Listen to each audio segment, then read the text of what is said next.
ṣé gbogbo yín náà ti gbọ́ pé Mr. Tarifu ó fẹ́ lọ fún olórí àwọn ọmọ ogun ilẹ̀ Iran lówó ẹ̀yìn owó kọ́bẹ́ owó àbẹ̀tẹ́lẹ̀ kí ó lè gbàbọ̀dè fún ìlú wọn kó lè gbàbọ̀dè fún Iran nínú ìlú wọn káwọn Amẹ́ríkà lè ṣẹ́gun ṣẹ́yìn náà ti gbọ́ ròyìn yẹn fọ́nrán yẹn ni mo fẹ́ mú wáyé ẹ̀yin náà ẹ gbọ́ mi ní sọ̀rọ̀ púpọ̀ lórí eléyìí ẹ jọ̀ọ́ ẹ má bínú ẹ kàn gbọ́ fọ́nrán yẹn kí gbogbo wa kájọ wò kẹ́yìn náà gbọ́.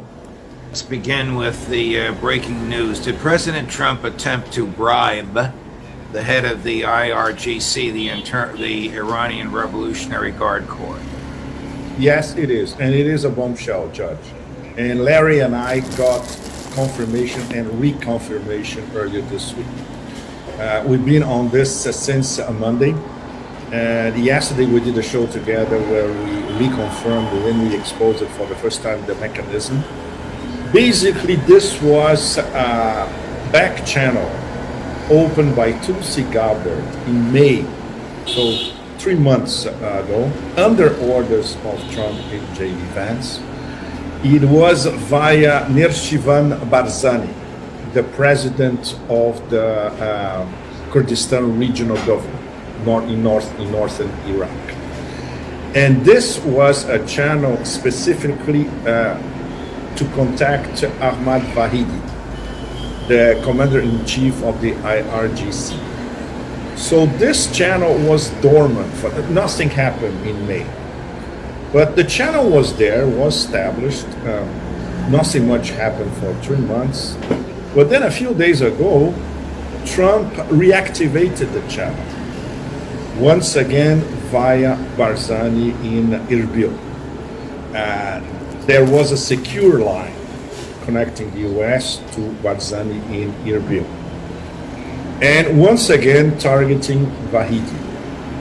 And that's when the story enters Tom Clancy territory, in fact. Trump wanted to bribe Vahidi to the tune, according to our source, of billions of dollars, playing Brit-style, copied from the Roman Empire divide and rule, to break the IRGC from the inside. The problem is Vahidi, obviously, he said, not only he said totally no, because this is against the Shiite code of ethics, of morals, of Shiite resistance, you name it. But also he told the people in charge of Iran. Don't forget that he's not the second or the third most powerful man in Iran. The second most powerful is Mohsen Rezai, who was also before that, during the Iran-Iraq war, for instance, he was the commander of the IRGC. And he is now the secretary of the Supreme National Security Council and personal representative of the Supreme Leader. So this made all the rounds at the top levels of the Iranian government. And at the office of Mojtaba Khamenei, one of the components of his tight circle was authorized to pass this information to the Pakistani mediators. And this reached Asim Munir in Pakistan, the field marshal, who Trump calls almost every day trying to find enough rent for him. And that's how we learned the whole thing. So the source, it could not be more unimpeachable, is straight from the office of leader Mojtaba Khamenei. So this is how it worked. The White House contacted Barzani. Barzani contacted Vahidi. Vahidi said no and talked with Mohsen Rezai, and this arrived to the Supreme Leader. And then the office of the Supreme Leader authorized, okay, pass this information to the Pakistanis because after all, they are the mediators. They need to know about this. And obviously, this is how we learned in the past few days, and we reconfirmed definitely yesterday. Why is this not front page, top of the fold news that Trump attempted to bribe with in excess of $1 billion the head of the IRGC? It should be front page news everywhere, from West Asia to Mar-a-Lago and Washington. No question about that. There are several reasons why this will not be confirmed publicly.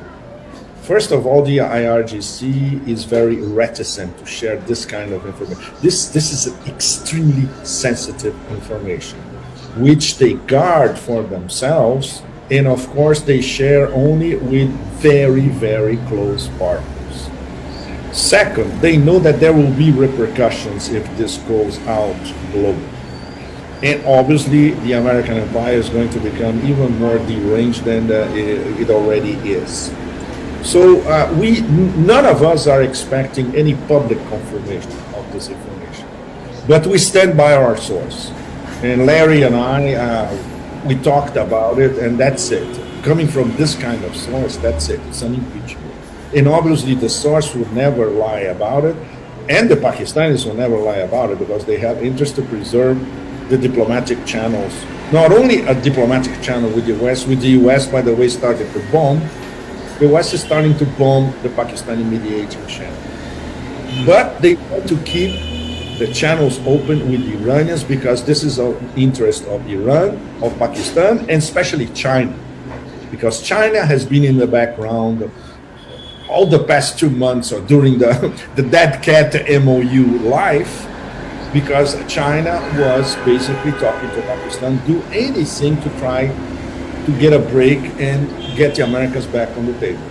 Before and after Trump blew up the MOU. Yes, this attempted bribe, particularly one of somebody as powerful as the head of the Revolutionary Guard, particularly one involving more than $1 billion, is right out of the Israeli playbook. Were they involved in any of this? We don't know if Israel was directly involved. We don't have this information. What we do know is that the playbook, Judge, was the Venezuelan playbook.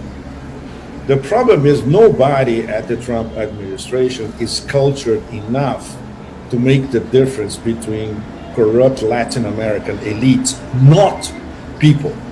And some friends from Venezuela told me, please don't make the mistake of confounding us with the elites. Of course not. But elites in Latin America, wherever they are easily bribable with a suitcase full of dollars. And history has proved that to us over and over again. With the Shiite and especially the hard note of the Iranian state, which is the IRGC. These people are incorruptible.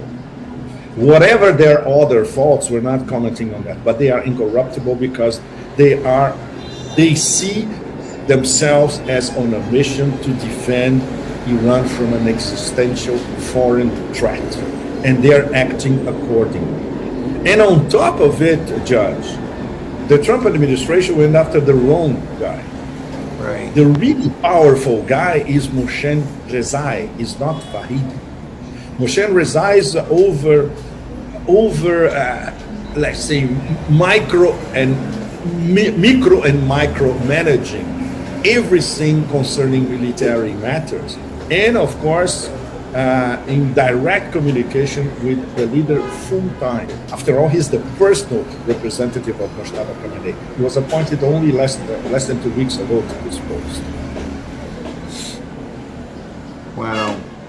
So the United States, if it thinks it can bribe the Iranians, particularly a person of this magnitude, number 3 in the leadership, as you say, manifests yet again a gross misunderstanding of Iranian culture, Iranian thinking, Iranian determination. I mean, Trump sounds, if your sources are right, Trump is acting like a mafia boss. ṣẹ́yìn náà rí bẹ́ẹ̀ ẹ bá mi share kẹ́ like mi nílé sọ̀rọ̀ lórí fọ́nrán yìí wọ́n ti sọ̀rọ̀ púpọ̀ gan ẹ bá mi share kẹ́ like kẹ́ follow kẹ́ subscribe ní YouTube àti Facebook ẹ ṣé gan.